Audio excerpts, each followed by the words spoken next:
is we now have to start to have an understanding of what's called deliberate practice. So if you want to just flip the page over, on page 160 there, deliberate practice.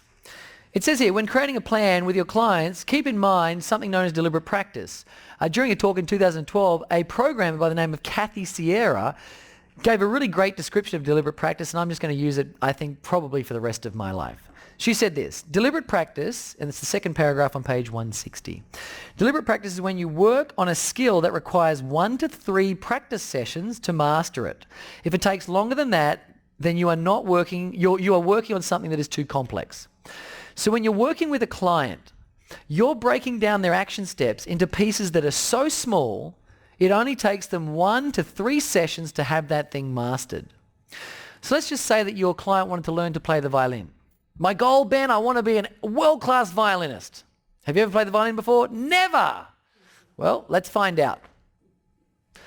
So deliberate practice for a violinist would be this. You get your violin case and you walk up to a table and you spend 20 minutes just putting it on the table and taking it off, putting it on the table and taking it off, putting it on the table and taking it off. And you keep doing that until you do it as perfectly as the world's best violinist.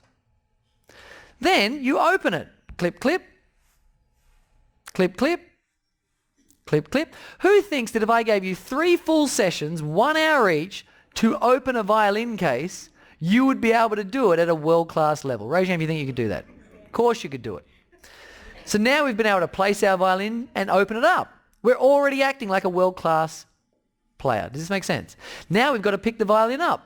If I asked you to pick it up and put it under your chin for 3 full hours, broken over 3 sessions, would you eventually be able to get that under your chin and look just like the world champion on the television of violin? You'd be able to do it. Then when you practice picking up, you see where I'm going with this. So if you practice the little pieces individually, you myelinate them with precision and you myelinate them perfectly with no mistake. And if you myelinate with precision, then every time you do it, it will be perfect. Practice makes myelin, myelin makes perfect. So you do your myelination slowly and you allow it to occur depending on the activity that is. There are certain things that require myelinating rapidly. Like if you're learning soccer, you don't learn that slowly, you learn it quickly because of the nature of how you need your myelin to operate. You need to operate with many branches, with many options.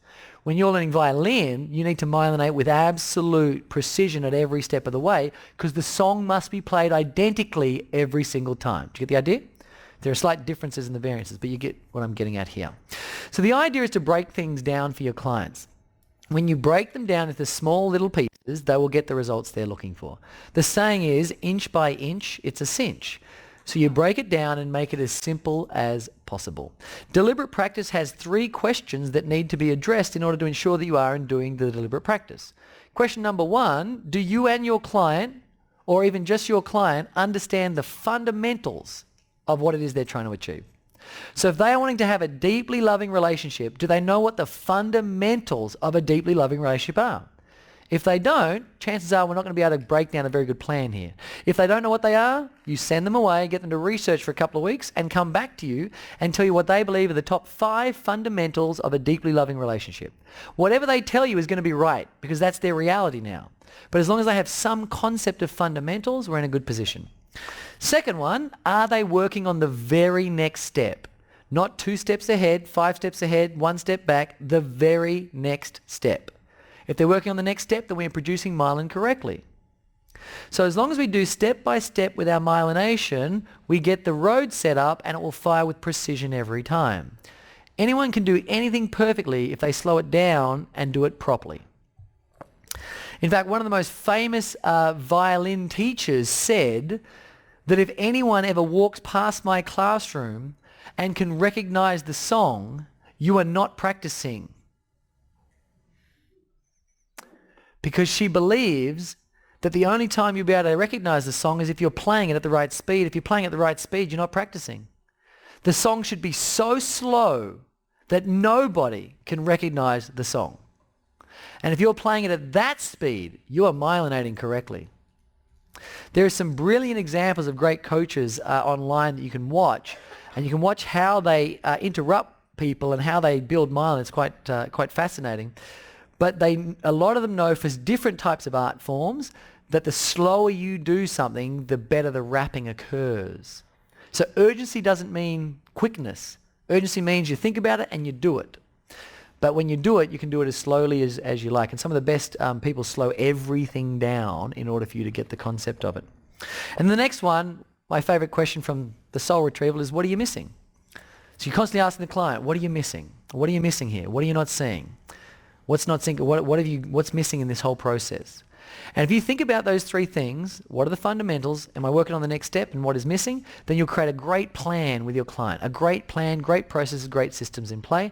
And they'll be able to build myelin in a really effective way.